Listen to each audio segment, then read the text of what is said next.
Well, we're back at home once again for the first game of a three-game homestand for the Falmouth Commodores. They kick things off today against the Hyannis Harbor Hawks. Carter Bainbridge, along with today's play-by-play commentator Logan Soforenko and today's color commentator Trey Redfield. I'll be down on the field today, and welcome to Opening the Door. So, Logan, let's start things out with yesterday's game out at Spillane Field. The Dores played their first game without a couple guys who went off to Team USA but couldn't pull out the W. Yeah, they had a pretty comfortable lead, which felt like at the time it was 2-0. But you figure a one-run lead is going to go away at some point when you have 10 straight batters retired in a row. But you got to give credit to the two-strike hitting and two-out hitting. We saw cross-factor drive in Jacob Cozart with 2 outs. And then in the latter stages of the game, we saw Jacob Cozart get a two-run base hit with 2 outs. But then, yeah, they fell 6-4. They got to get something going here at home. Well, it's the first, as we said, of a three-game homestand, Trey, and just how important is that for these Dores who spent most of last week on the road? It's extremely important, knowing what has been going on recently. You know, we saw the Commodores be successful at the start of this road trip, 3-0-1, including that home game against Wareham.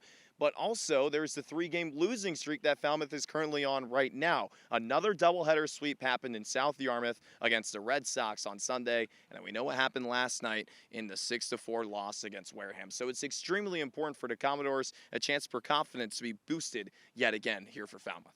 Now, the Commodores coming in on that 3-game skid, and things don't get much easier today because these aren't the Hyannis Harbor Hawks you remember. Logan, they've been playing some hot baseball this year, and especially as of late. Yeah, 4 wins, no losses, 2 ties in their last 6 contests. They trailed the Los Bravos at Bourne yesterday, but they ended up winning 5-1 with a 5-piece. And they're currently sitting second in the Western Division. And granted, the Eastern Division is kind of anyone's game. Western Division, the Katuitt Kettleers still riding comfy at first place, but here comes Hyannis, and that's kind of what it's been like. But, yeah, coming into today, you kind of have to erase the result that happened the first time these two teams met, and that was not the prettiest contest. We saw the game tied on a very sloppy play out and out in the left center field gap that made it 3-3, and then they walked off on a walk-off wild pitch, and to get that runner at third base, it was a balk. So you got to have a clean game today against the Harbor Hawks.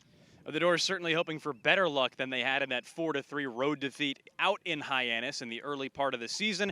And Trey, to try to even up this season series, the Dores send left-hander Philip Abner to the mound today. Abner comes out of Florida, who had a little bit of control issues with the Gators this season. He had 22 innings pitched, but the walks and runs were over 20 as well. So it's extremely important for Abner to find the strike zone today. We won't see him for long. It's a staff night tonight.